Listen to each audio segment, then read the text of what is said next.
Patuloy pa rin ang pagsusulong ng pamahalaan ng mga programang angkop sa ating mga kababayang senior citizen. Kabilang na dyan ang Universal Social Pension na naaprubahan ng Kamara.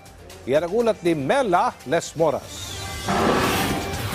Kahit senior citizen na, todo kayod pa rin si Aling Pilar dahil sa dami ng iniinom niyang gamot. Para makatulong sa gastusin, hiling niya sana'y magkaroon na rin ng pensyon ang lahat ng senior citizen sa bansa at hindi na lang ang tinatawag na poorest of the poor. Yung asawa ko may sakit din, diabetes, high blood, sakit sa puso, lahat. Ako din ganun din.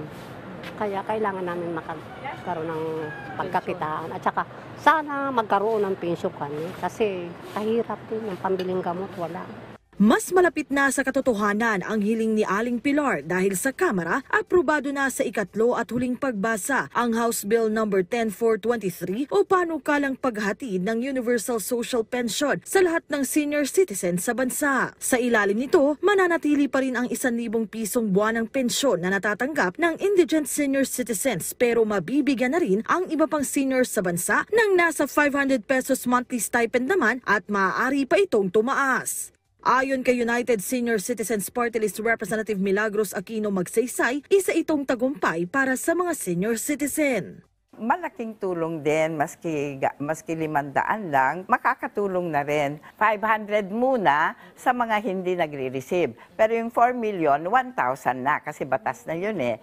Pero itong 7 million na papasok pa lang, ito mag-uumpisa muna ng 500 with a provision na yearly tataasan. Ang iba't ibang senior citizen group lubos din ang pasasalamat sa pagpasa ng panukalang ito.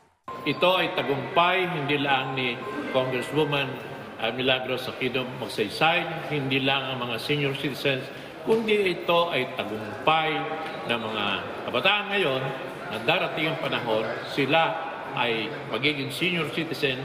Panawagan naman ng National Commission of Senior Citizens sana'y magtuloy-tuloy na rin ang pag-usad ng Universal Social Pension Bill sa Senado at Malacanang. Actually, lahat ng seniors ay tuwang-tuwa. We're very happy, we're celebrating. Ngunit this is a glass half full. Kasi kailangan dumaan pa sa Senado, kaya we are hopeful na sana mapadali ito ng Senado. Bukod sa Universal Social Pension Bill, pasado na rin ang mga sumusunod na panukala para rin sa kapakanan ng mga senior citizen. Para sa mga kongresista, mahalagang sektor ng lipunan ang mga senior citizen, kaya't patuloy ang pagsusulong nila ng kanilang kapakanan. Mela Lesmoras para sa Pambansang TV sa Bagong Pilipinas.